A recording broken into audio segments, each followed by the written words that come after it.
நம்ம easy chicken recipe செய்ய போகிறோம். அதுக்கு சிக்கனை கொஞ்சோண்டு 2 மினிட்ஸ் தண்ணி ஊற்றி ஒரு 4 டைம்ஸ் கழுவிட்டேன். அதுக்கப்புறம் கொஞ்சம் தண்ணி ஊற்றி மஞ்சத்தூள் சேர்க்க போகிறோம்.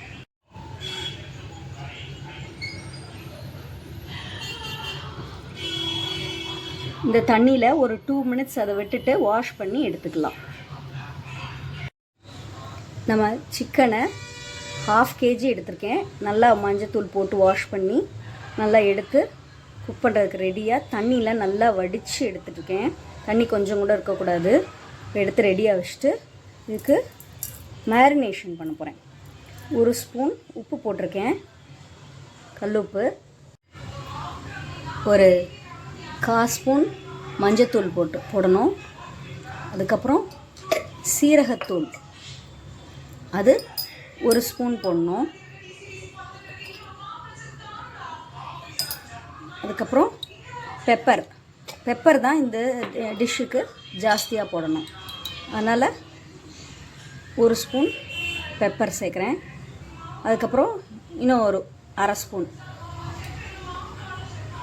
1/2 ஸ்பூன் அளவுக்கு பெப்பர் சேர்த்துக்கிறோம். இஞ்சி பூண்டு பேஸ்ட் 1 ஸ்பூன் சேர்க்குறோம். அடுத்தது 1 ஸ்பூன் அளவுக்கு தயிர் சேர்க்கணும். அதுக்கப்புறம் இதை நல்லா மிக்ஸ் பண்ணிக்கிறோம். நம்ம சிக்கனுக்கு தேவையான மசாலாஸ் எல்லாமே சேர்த்தாச்சு. இப்போ இதை நல்லா மிக்ஸ் பண்ணி ஊற வச்சுருக்கேன். ஒரு 10 மினிட்ஸ் கழித்து இதை சமைக்க ஆரம்பிக்கலாம். இது கொஞ்சம் நேரம் ஊறட்டும். 4 சின்ன வெங்காயம் எடுத்திருக்கேன். அதை உரித்து கட் பண்ணி எடுத்துகிட்டு வர போகிறேன். நம்ம கடாயை அடுப்பில் வச்சாச்சு. 1 ஸ்பூன் ஆயில் சேர்த்தாச்சு. இப்போ சின்ன வெங்காயம் கட் பண்ணி வச்சுருக்கேன், அதை இதில் சேர்க்க போகிறேன். சேர்த்து நல்லா வதக்கிக்கலாம்.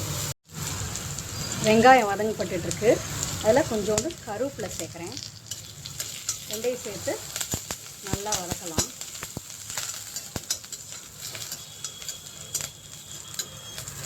வெங்காயம் லைட்டாக கலர் சேஞ்ச் ஆகிற வரைக்கும் வதக்கலாம்.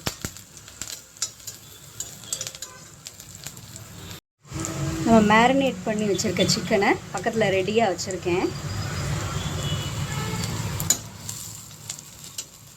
வெங்காயம் கொஞ்சம் கலர் சேஞ்ச் ஆயிடுச்சு. இப்போ நான் சிக்கனை அதில் சேர்க்க போகிறேன்.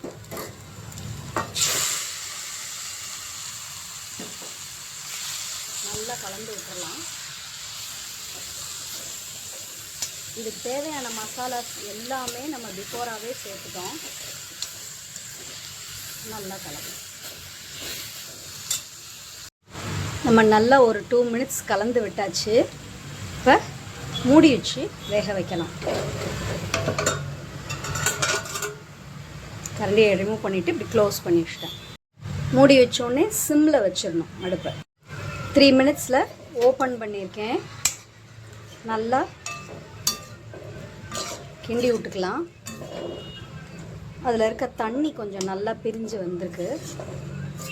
நல்லா கிண்டி விட்டு ஒன்று போல் எல்லா சிக்கனும் வேகிற மாதிரி கிண்டி விட்டுக்கிடணும்.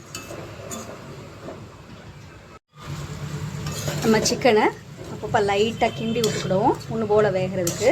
நம்ம ஒரு ட்ராப் கூட தண்ணி ஆட் பண்ணவே இல்லை சிக்கன் வேகிறதுக்கு.